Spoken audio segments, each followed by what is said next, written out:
Hello, Girl Scouts, Miss Crystal here, and I missed you. I've missed you so much that we're going to continue meeting right here on YouTube during the next 3 weeks of school that you don't have to go to.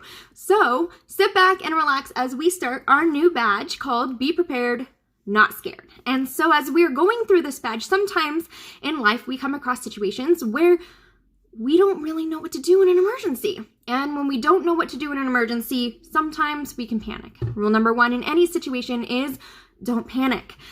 And with these emergencies, you don't encounter them very often. You only encounter them once or twice in your whole life. I am one of those unlucky ones that I've had a lot of emergency situations. Before I grew up and before I was out on my own, I was in a huge earthquake. I was also in a tornado. I had a flash flood I was in, 2 house fires, and I was in charge of getting everybody out of a chemical spill area, which is kind of crazy. You never know what life is going to throw at you, but if you have a plan, because I didn't have a plan for everything, but if you have a plan on how to handle emergencies, you're able to kind of go through those just fine, and you'll be able to be more prepared.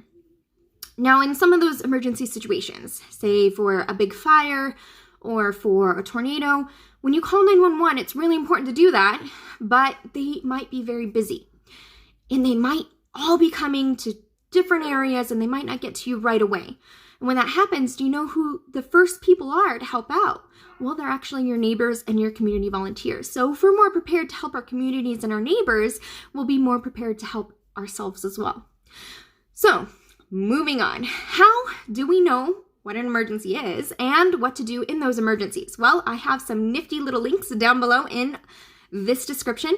So the first link is the Disaster Master game. And what you're going to do is you're going to click into that game and you can pick whichever disaster you want to do.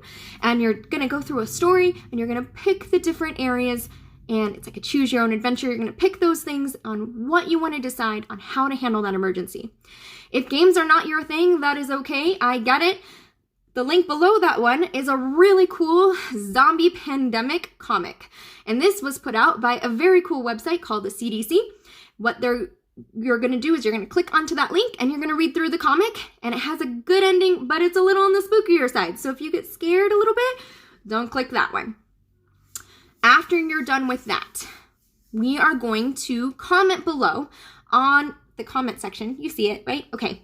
You're going to comment on the 3 things you've learned the most in the game/comic that you read. As we're doing that, you're also going to write down in your comments the 3 disasters and the 3 emergencies that you want to learn about most. And think about the emergencies that maybe we will deal with the most living in a desert in Las Vegas. So what do you think the 3 biggest emergencies might happen here in Las Vegas? I'll give you a couple minutes to think about it.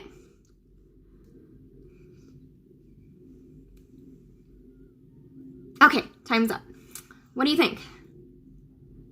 I don't know. I came up with some wildfires, maybe flash floods, and what about what we're dealing with right now? Maybe a big sickness. How are we going to be able to handle those emergencies? What do we need to have to make sure that happens so we're not panicking?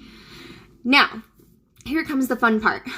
We're going to commit and make a promise, and at the very end of your comments, you're going to sign your name to Be Prepared and Not Scared. And when that happens, when I see your name below, I have the cutest little zombie that I'm sending your way, because your zombie is going to go along with your journey, and we're going to have that zombie with you to make sure we do the zombie survival challenge and make sure we're prepared for all of the necessary arrangements we need to do for emergency situations.